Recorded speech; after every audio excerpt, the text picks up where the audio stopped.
Jadis, naguère autrefois en Mauricie, il y a de ça au moins 1000 ans, alors qu'on n'avait pas l'habitude d'enfermer les dates dans des calendriers, il y avait une tribu amérindienne au nord qui avait pour habitude, lorsque la vie de certains de ces villageois se terminait, lorsque tu étais rendu dans la force de l'âge, on bannissait les vieillards pour qu'ils aillent mourir en forêt. Ce fut le cas de Mohowis, un Atikamekw, qu'on lui avait dit « Prends ton bagage, prends ton canot, puis va-t'en finir tes jours en forêt. » Mohowis, après quelques jours à se promener en forêt, considérait qu'il avait encore des choses à accomplir sur cette terre et était frustré, choqué de ne pouvoir les exécuter. Il a imploré le Wendigo. « Wendigo! Entends-moi, esprit de la forêt. Si tu m'entends, j'aimerais retrouver la vigueur de mes 20 ans, histoire d'accomplir quelque chose encore. » Puis le Wendigo, il l'a entendu. Le Wendigo est toujours disponible, mais il met ses conditions. Je vais te donner la vigueur de tes 20 ans, mais par contre, lorsque tu arriveras au grand fleuve,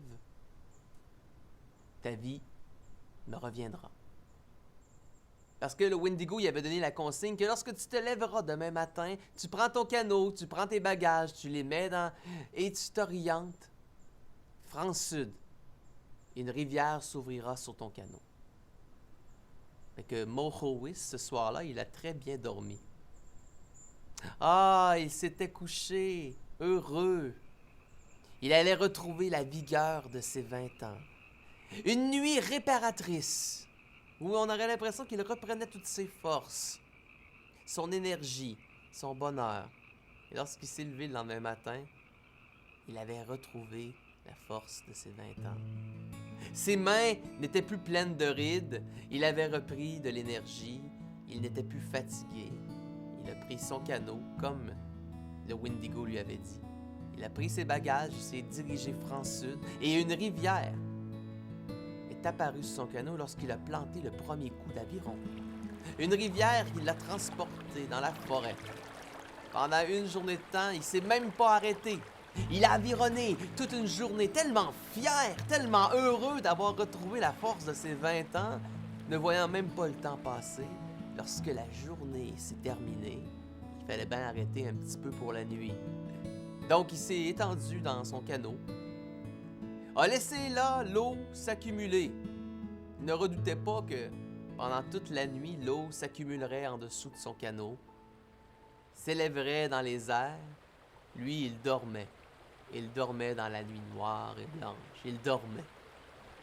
Et lorsqu'il s'est réveillé au matin, il ne fut pas sa surprise d'être très haut dans les airs, en haut d'une chute. Il pouvait très bien voir l'horizon. Et il savait qu'il lui restait encore bien du temps. Il ne voyait pas le grand fleuve. Donc, il a descendu la chute et il a repris sa balade pour la journée. Il a replanté son aviron, une fois plutôt qu'une. Il a avironné, heureux de ses 20 ans, heureux de son énergie retrouvée, heureux. Et toute la journée durant, sans quasiment prendre de pause, il a avironné. Est arrivée la nuit, une fois de plus. Il voulait quand même reprendre ses forces. Il s'est attendu, il s'est étendu dans son canot et a laissé la nuit faire son cours. Il a attendu. Et comme la nuit précédente, l'eau s'est accumulée en dessous de son canot. Et s'est accumulée, et s'est accumulée, et s'est accumulée, et a élevé le canot à une hauteur telle que lorsque Mohowis s'est levé le lendemain matin, il a pu voir l'horizon. Ce n'est plus qu'une forêt. Non, à l'horizon, il voyait poindre le grand fleuve. Là, il s'est dit, oh non, le grand fleuve est beaucoup plus proche que je pensais. La vie va me quitter dans pas long, le Wendigo m'avait dit.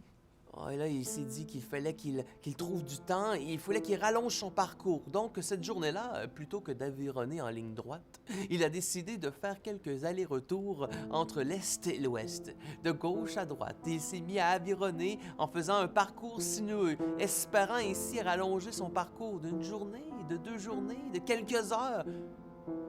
Mais la journée a suivi son cours. Et tous les allers-retours qu'il a fait l'ont progressivement ramené du Grand Fleuve. Lorsqu'il est arrivé au Grand Fleuve, le Wendigo a exercé une force sur le canot. La rivière l'a tiré par le fond. Et le grand Mohowis s'est noyé. Et lorsque le canot est remonté à la surface, les deux avirons se sont étendus et se sont pris dans le sable. Au fil des ans, le canot et les deux avirons sont devenus des îles, à l'embouchure du grand fleuve et de cette rivière sombre.